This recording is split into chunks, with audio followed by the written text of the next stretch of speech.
I've heard around the various forums on the internet that Land Rover rims are particularly hard to break the bead. Now, I guess this is because they may have been designed with off-road stuff in mind and low pressure, so the beads hold on a little bit tighter.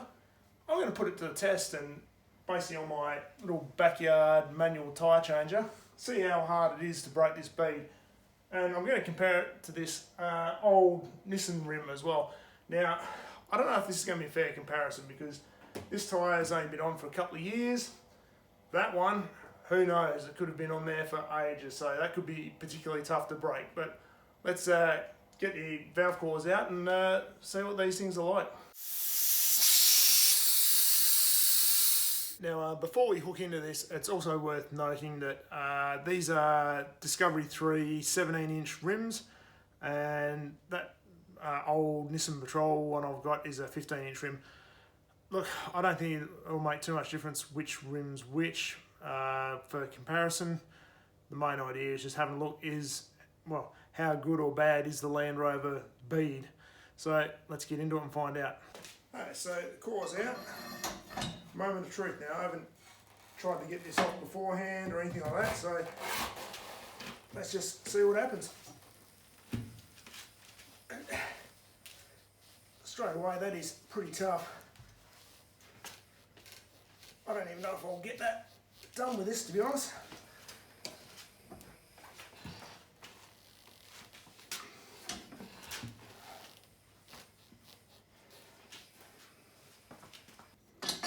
Alright, so on that setting, that's not going to have much joy. So I'm going to try and increase the leverage and move this towards the centre pivot.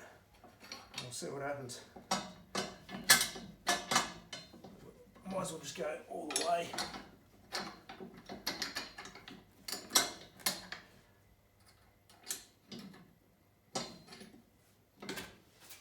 Got all the leverage.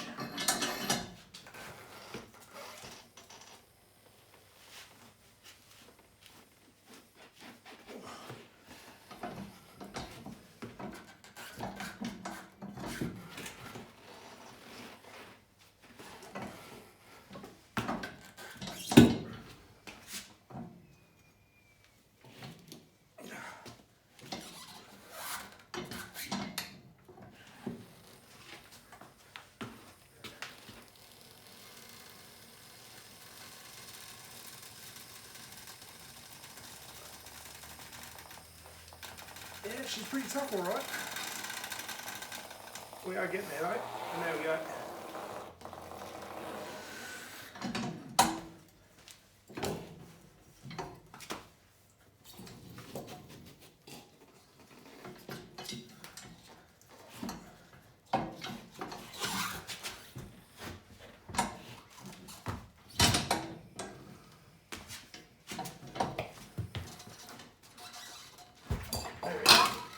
The rest comes off pretty easy. Now, let's compare it to the Nissan. Okay, next setup ready to go. Let's see. Yeah, that was pretty easy. I think you'll agree that was a hell of a lot easier. That wasn't a struggle at all. So there could be something in this rumour that the Land Rover beads are pretty tough. You know what? And just for completeness of testing, let's try the backside as well.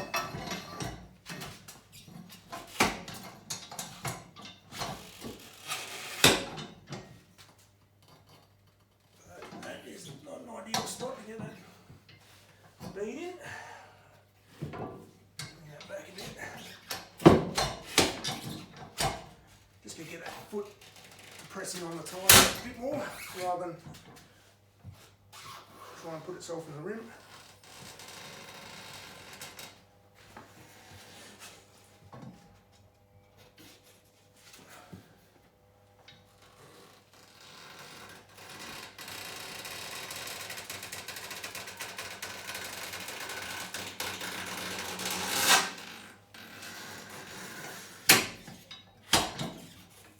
So even this inside bead is particularly tough as well.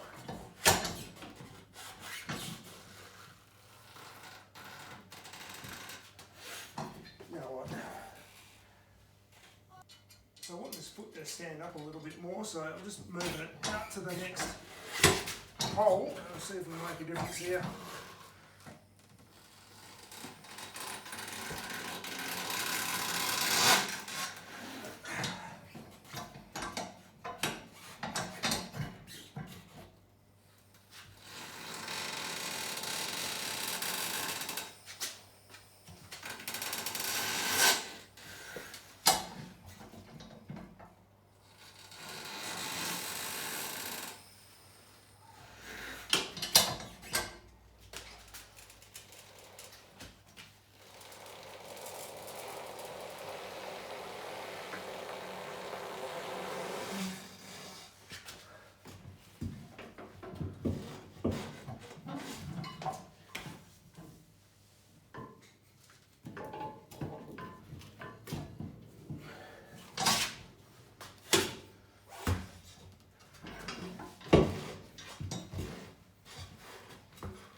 So now I think you'll agree that just looking at the side by side, the effort that I've actually had to put in to break the bead on the Land Rover Rim versus the Nissan Rim, it's pretty clear that that Land Rover bead there's something going on there. So I might rip this tyre off the rim completely, and we're going to have a look at the bead in comparison to the to a standard rim and see if we can see any differences there.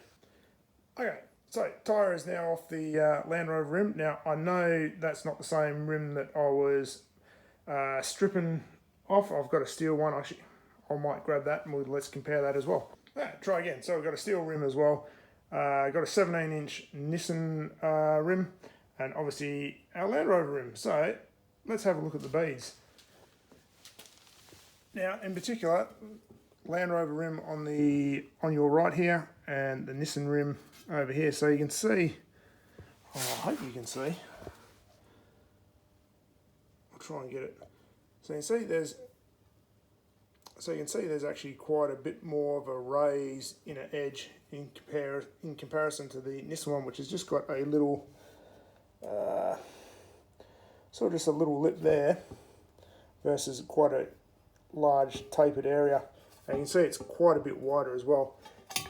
The inner bead is probably, I'll line this up as well, is probably just the same as well, where you got that large stepped area of your inner bead versus the Nissan, which has got bugger all in comparison. And if we look across at the steel rim, that's very similar to this alloy here, that there is not much of basically a little lip there. On the inner, there is absolutely nothing at all. That is basically dead flat, whereas at least this one on the inner side's got a little bit of a lip. But still, it is nothing on what these Land Rover rims are. So there you have it. I think these Land Rover rims, they seem to work, and there is a lot of extra effort required to get that bead off when you're doing it manually. If you're using a machine, yeah, you probably wouldn't have even noticed it. So I hope this just a little bit of info, really. It's not a particularly technical video on how to do anything. It's just, hey, what's going on here? It's just solving our curiosity. So if you like this video, please give us a like, thumbs up, subscribe, all that stuff if you're not subscribed. And hey, I'll have another video here, something random of my repertoire. So go check that out, and I'll see you next time. Cheers, people.